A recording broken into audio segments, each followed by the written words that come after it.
जो magnetic field है, कोई दिक्कत? सही है। The field lines making an angle of 60 degree with the plane of coil. यहां थोड़ा सा ध्यान दें, जिसका प्लेन है, प्लेन 60 डिग्री का, प्लेन 60 डिग्री, ये आपकी कॉइल होगी जिसका मैंने एक लूप बना दिया, ऐसे बहुत सारे लूप हैं, ये इसकी एक्सिस। अगर आपका ये प्लेन फील्ड से 60 डिग्री एंगल बना रहा है तो इसका नॉर्मल 30 बना रहा होगा। एक लाइन हॉरिजॉन्टल मान लो, ये फील्ड तो नॉर्मल ये हो गया प्लेन, और ये इसका नॉर्मल हो गया, ये फील्ड हो गया। अगर ऊपर 60 है तो नीचे 30 बचा होगा, ठीक है। अगर प्लेन 60 डिग्री बना रहा है तो एक्सिस 30 बना दी होगी। ये थोड़ा सा ध्यान देना होगा, ये अच्छे से पढ़ लेना चाहिए कि एक्सिस का एंगल दिया उसने या प्लेन का। 60 डिग्री, तो प्लेन 60 डिग्री बना रहा है तो एक्सिस 30 डिग्री में, हमें एक्सिस के बीच एंगल चाहिए होता है। बस ये समझ रखा। Calculate the magnitude of torque that must be applied on it to prevent it from rotating. Rotating क्योंकि रोटेट तो होगा, एकदम टॉर्क लगेगा और उसकी एक्सिस फील्ड में सीध मारने की कोशिश करेगी, इतना टॉर्क हमें लगाना पड़ेगा ताकि वो इक्विलिब्रियम में रहे, ठीक। तो applied torque is equal to torque S square. तो torque is equal to M B sine theta, M की जगह से एन आई ए दे रखा, N I A M B sine theta. अब ये कर सकते हो, एम अलग से निकाल सकते हो पहले, तो क्यों टाइम वेस्ट करना, आगे बढ़ो फटाफट। कितने टर्म्स हैं? 100, करंट 500, और क्रॉस सेक्शनल एरिया कैसे रेडियस दे रखी है, तो pi into r square, pi r square. R कितना है? 10 सेंटीमीटर, 10 पावर -2 तो मीटर। एरिया हो गया। नेट फील्ड कितना है? अच्छा लिखा नहीं, 14, 0.5 टेस्ला। मैग्नेटिक फील्ड है 0.5 टेस्ला, 0.5 टेस्ला हो गया। और साइन बस यहां 30 लिखना है, बहुत सारे बच्चे हैं 60 लिखना है, ठीक है भैया ध्यान। बस खाली गुना भाग है उसमें, ठीक है। ये है अंक आपका, ये 1.2 आएगा, ये 1.2 ये, और ये 5, बस ये भी है ना, ये भी। तो 5 इंटू कोई फायदा नहीं है, 3.14, 7 से कटाऊंगा है नहीं कुछ, ये भी होगा, ये भी होगा, ये सब एडजस्ट हो जाएंगे। और into it is 1.2 and sine 30 is also 1, okay. और इंटू 10 रेज़ पावर 2, और ये -1 हो जाएगा, और -2 कैंसिल हो गया पूरा, 10 पावर -1 का उसका -2 और +2 पूरा कैंसिल कंप्लीट, बस कुछ नहीं बचा, 10.0। या ये आपके पास 14 पंजे 70 और 5 क्या 15 और अपॉन 4, क्या जाएगा 4 तिया 12, 3 4 नम 36, 4 दूनी 8, 4 पंजे, इतना न्यूटन मीटर का टॉर्क उस पर लग रहा है रोटेशन के लिए, और इतना ही लगाना पड़ेगा आपको उसे रोकने के, ठीक है। बोलो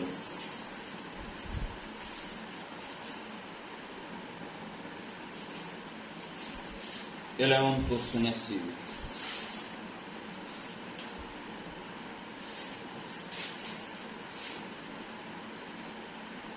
एक्स एक्सिस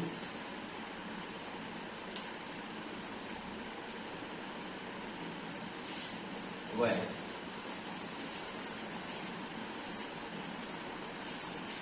और लंबा तार, 2 लंबे तार हैं, Two long straight wires, each carrying 5 ampere, are placed along the x-axis and y-axis, respectively. The currents point along the positive directions of axis. ये वायर रखा हुआ है,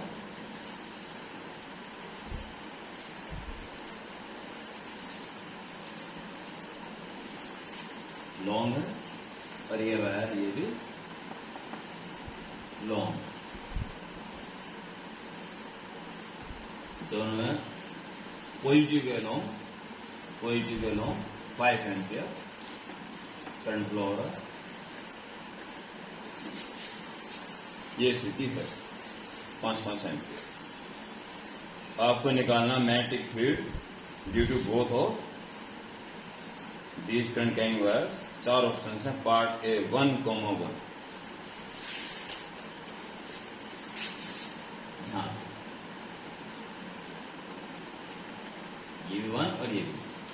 हाँ, फील्ड कितना हो ये निकाल, ठीक है। तो इसकी वजह से फील्ड कहाँ होगा? अंगूठा है जब फिंगर पॉइंट की तरफ बाहर, और इसकी वजह से अंदर।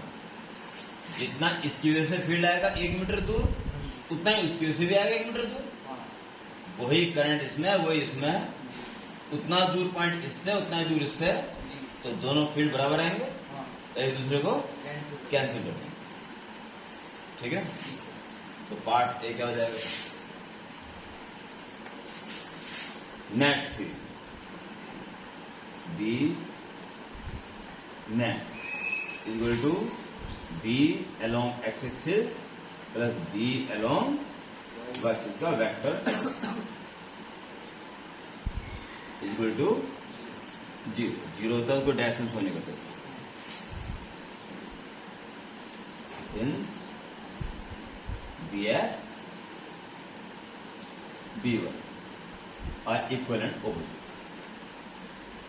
equal and opposite।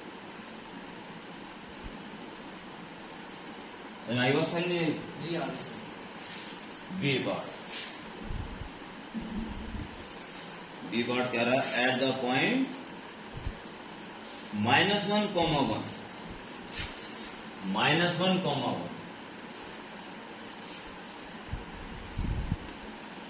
ये भी 1 और ये भी 1। याद रखो, एस के अलोंग जो फील्ड आएगा ऐसा ना करंट बाहर आएगा, और इसके कारण भी करंट बाहर आएगा। अभी दोनों ऐड हो, और डायरेक्शन जेड के अलोंग, ठीक है, पॉजिटिव जेड के। तो ये बी एक्स के कारण फील्ड और वाई करंट भी उधर नहीं आएगा।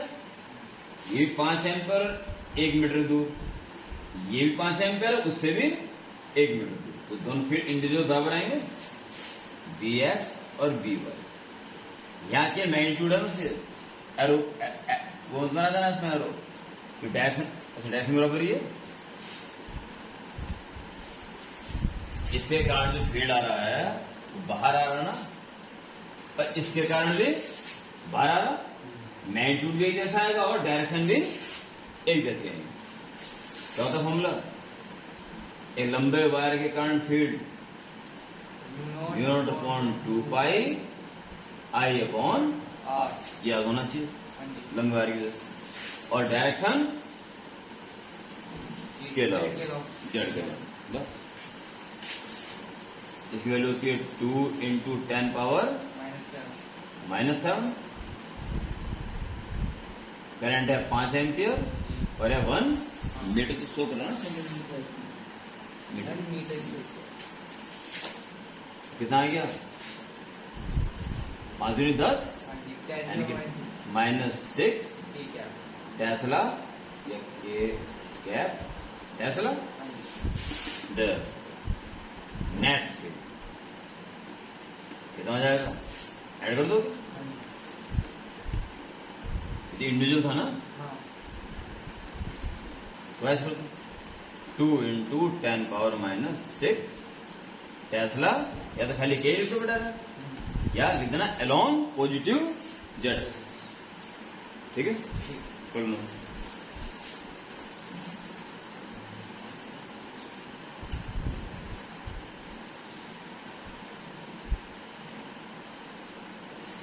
इसका माइक्रो डिस्क्रिप्टर, ठीक है, 2 माइक्रो टेस्ला के।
बेसिक स्ट्रॉन्ग होना चाहिए, बस बेसिक खतरनाक।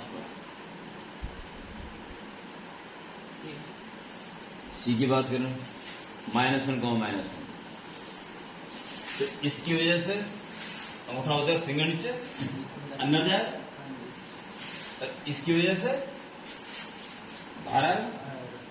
वैल्यू चाहे कोई सा पॉइंट ले लो, 1 1 डिस्टेंस नहीं है सर, तो एक बार निकाल, दोबारा निकालना part C B net equal to 0, दोबारा लिखना होगा। और पार्ट डी, इसकी वजह से अंगूठा उधर फिंगर नीचे अंदर, और इसकी वजह से भी अंदर, तो दोनों प्लस जाएंगे, आएंगे यही, बस कहां टेंशन हो जाएगी negative. B net equal to 2 micro tesla minus k, या 2 micro tesla along negative z word में लिख देना, ठीक है। चलो आराम से नोट करो।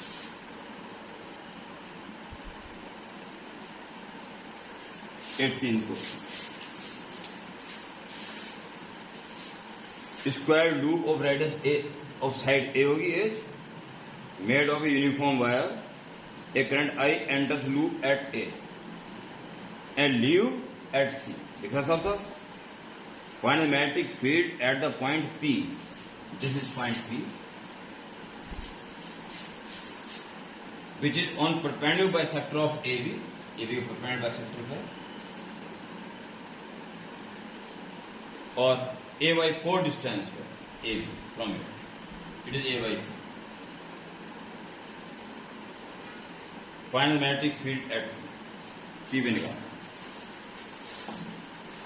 तो यूनिफॉर्म वायर, तो ये करंट जाएगा, एक इस हिस्से से होकर गुजरेगा, एक उस हिस्से से गुजरेगा। यूनिफॉर्म वायर है तो जो रेजिस्टेंस इसका आएगा वही रेजिस्टेंस का आएगा, यानी कि इक्वल डिवाइड ओवर I/2 यहां पे जाएगा, I/2 और I/2 यहां पे,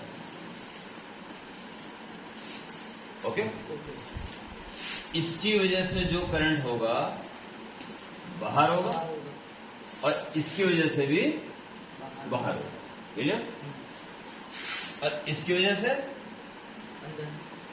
अंदर होगा, और उसकी वजह से भी अंदर।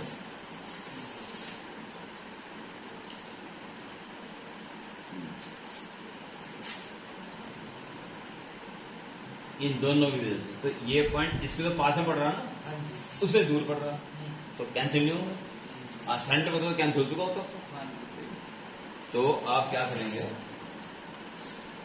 पी पर मैग्नेटिक फील्ड निकालेंगे AB के कारण, AB के कारण और इसके कारण अलग लगाएंगे, तो इंडिविजुअल निकालने पड़ेंगे। हाँ, यह है कि इसकी वजह से और इसकी वजह से फील्ड वो शायद एक होगा, देख लेंगे बाद। आप ए बी के पीछे फोकस कर दो। तो एक फिनिट साइज के वायर की वजह से फील्ड फॉर्मूला होता है μ0/4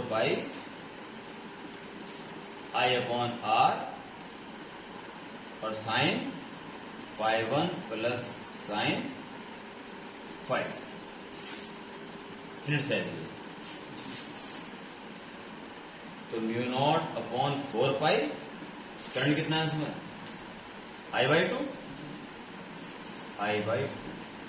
डिस्टेंस कितनी है इससे शॉर्टेस्ट A/4 अब साइन शॉर्टेज डिस्टेंस है, ये वाला एंड कितना एंगल पे है और वो वाला एंड कितना एंगल, ये वाला तो बराबर आएंगे। तो आएगा कितना ये समस्या, तो ये कितना A/2 हो गया और A/4 है। तो साइन थीटा के लिए परपेंडिकुलर अपन हाइपोटेन्यूज है ना, पहले ए भी निकाल दो, ये डायग्राम में निकाल सकते हो।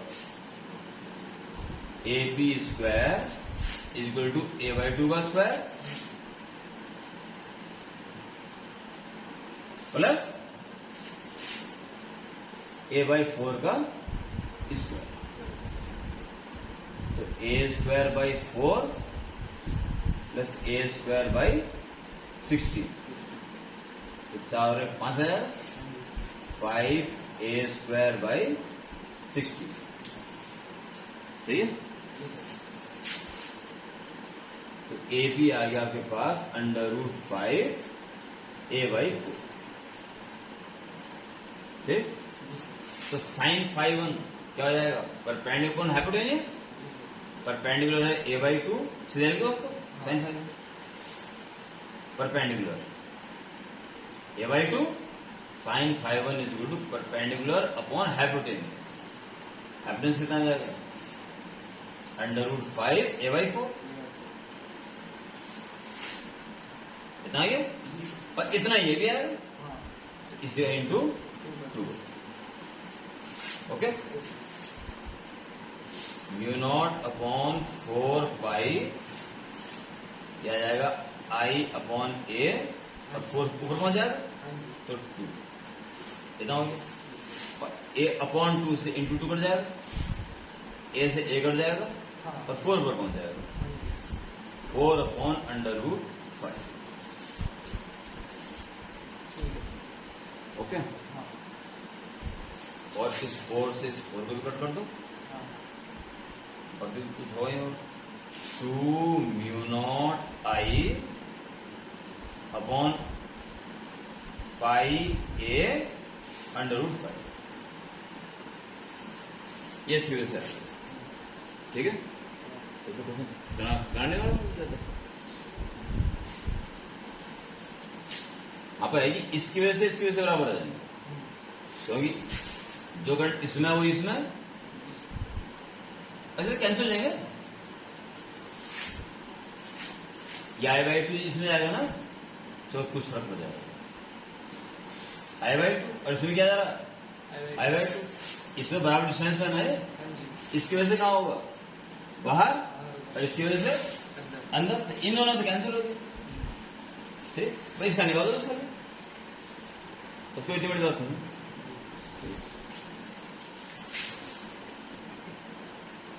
BC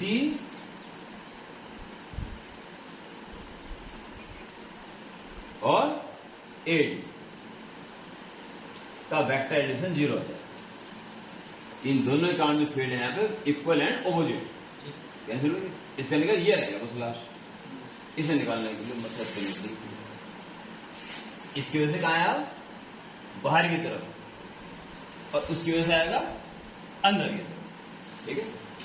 ये क्या लिख दोगे आउटवर्ड,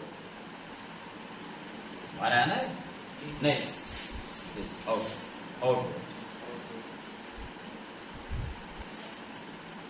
और उन दोनों हो गया कैंसिल हो गया। अब बचा लास्ट, अब लास्ट कौन सा मैग्नेटिक फील्ड बचा ड्यू टू DC डी से निकाल दो। तो शॉर्ट डिस्टेंस कितनी आएगी? a/4 3a/4 हाँ जी 3a/4 शॉर्ट डिस्टेंस जाएगी। एक बात एंगल की, एंगल निकालना पड़ेगा, ठीक है। ये भी कितना a/2, हाँ जी ये PC निकाल दो, निकालना ही पड़ेगा। हाँ जी तो ये भी आप डायग्राम में निकाल सकते हैं, हाथों बल से बताना पड़ेगा। इसके लिए पहले PC निकालो।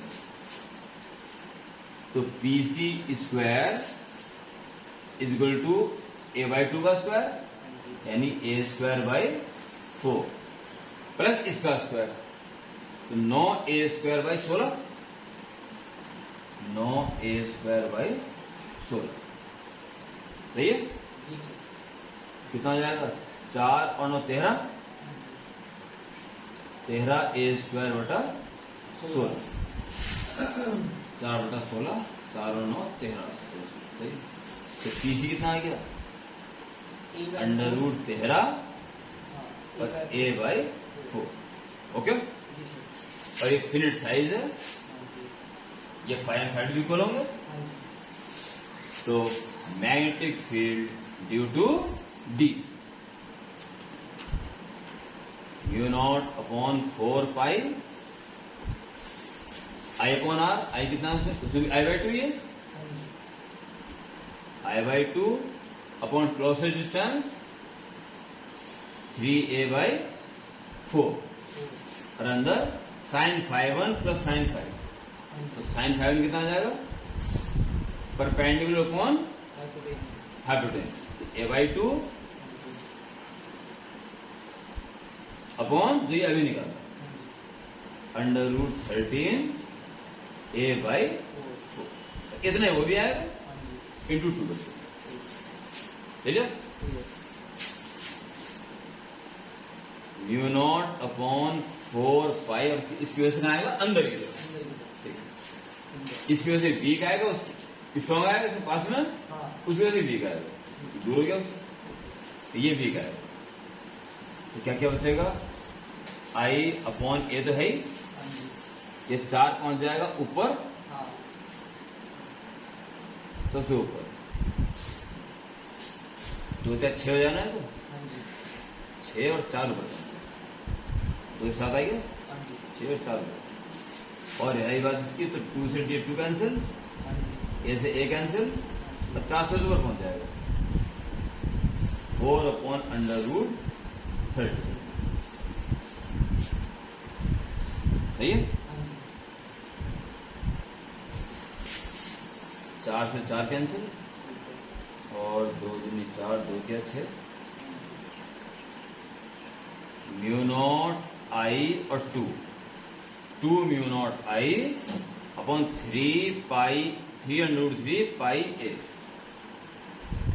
3/30 ये तो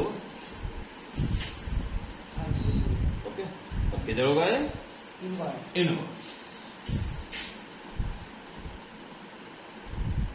इनवर्स और बी को, सो बी ने तो स्ट्रॉन्ग ये हुआ ना। तो magnetic field due to A B और minus magnetic field due to D. इस स्ट्रॉन्ग वाले आउटवर्ड में से वीक वाला माइनस वाले ये बचेगा नेट आउटवर्ड।